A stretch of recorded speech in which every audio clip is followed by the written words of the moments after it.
Today, what I want to do is talk a little bit about improvisation in bluegrass. Now, bluegrass improvisation is very similar to improvisation in other styles of music, including jazz and klezmer.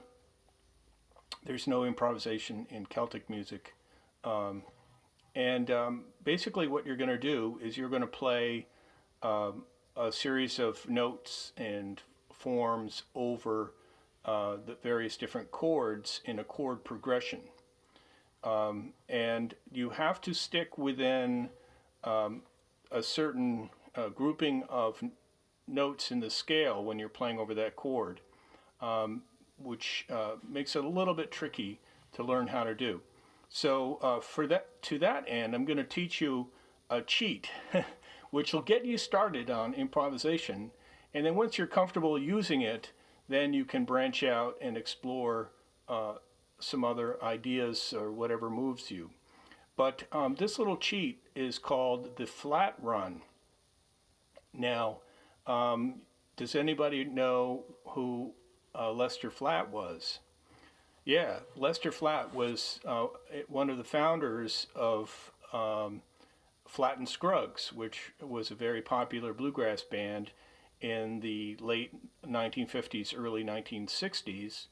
And they're responsible for the theme song for the Beverly Hillbillies movie. Well, actually, I think it was a TV show. And they played together for many, many years after that. So they were quite famous. Earl Scruggs is the banjo player. You might know of him. He's the inventor of the three-finger style or Scruggs style picking that Bela Fleck and many other banjo players, Tony Trischka, have, and Bill Keith, for example, have taken to a new level. But it all started with Earl Scruggs and Lester Flatt. So the Flatt Run is really very basic. It's kind of a variation on an older, much older musical form that some of you might know if you watched that movie, Who Framed Roger Rabbit. It comes from a scene in the movie where Roger is hiding and the policeman, who becomes his friend later on, is looking for him and can't find him until he beats out this rhythm on a table, I think it was, which is called Shave and a Haircut, 2 Bits, right? You remember that scene? Maybe you don't. Maybe you should go and rent the movie and watch it. It's quite funny. But Shave and a Haircut, 2 Bits is a very common rhythmical pattern that's usually used at the end of a phrase. And it sounds something like this.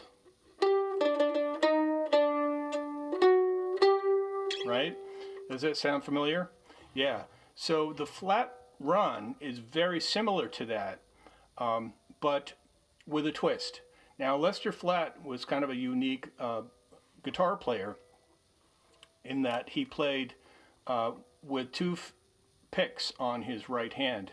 He was missing a finger, I think it was his index finger. He was missing a finger in his right hand, so he played with a pick on his thumb and a pick on his middle finger.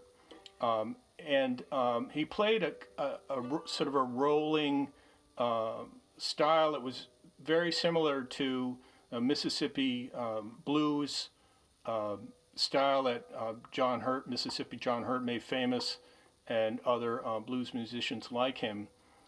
So this style of picking is something that Lester Flatt picked up when he was very young, and kind of twisted it around, made it his own style. So let me teach you the Flatt Run. It's going to sound something like this, and you'll be able to do it in any key. It sounds like this. It sounds really similar to Shave and a Haircut, 2 Bits, doesn't it? But it's got a sort of a little country twist to it.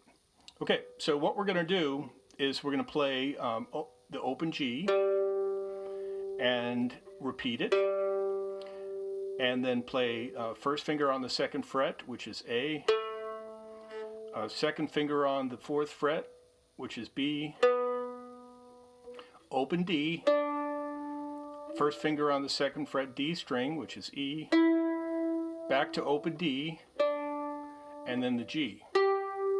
So you're essentially playing the G major arpeggio, right? With a couple extra notes added in. So here it sounds slow. Here's what it sounds like slowly.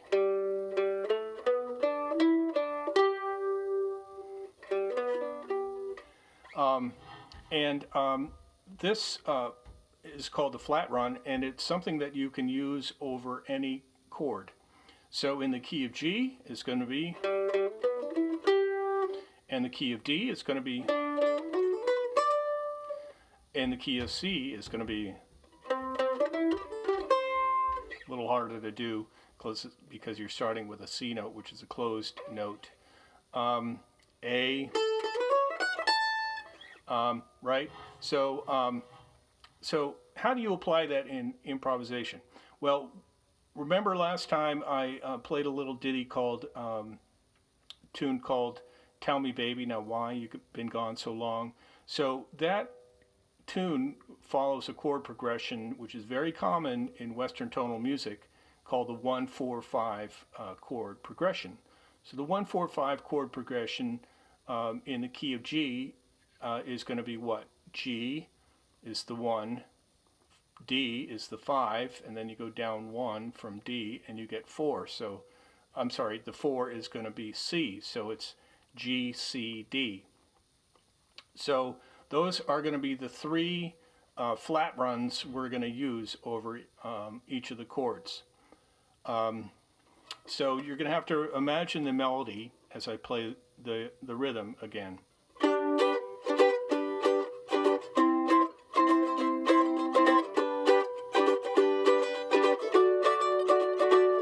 Okay, now I'll show you how to apply the flat run over each chord. So the first one is G.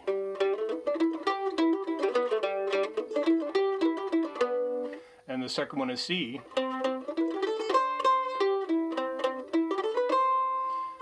Back to G. And then D. Right? So you can imagine how, as you're going along playing that tune, how easy it would be to apply those three flat runs to the three chords in the 1-4-5 chord progression. Now, it doesn't really sound like really great improvisation, does it? But it gives you something to start with. And if you just remember that you're going to be improvising over the arpeggios in a given scale or in a given key.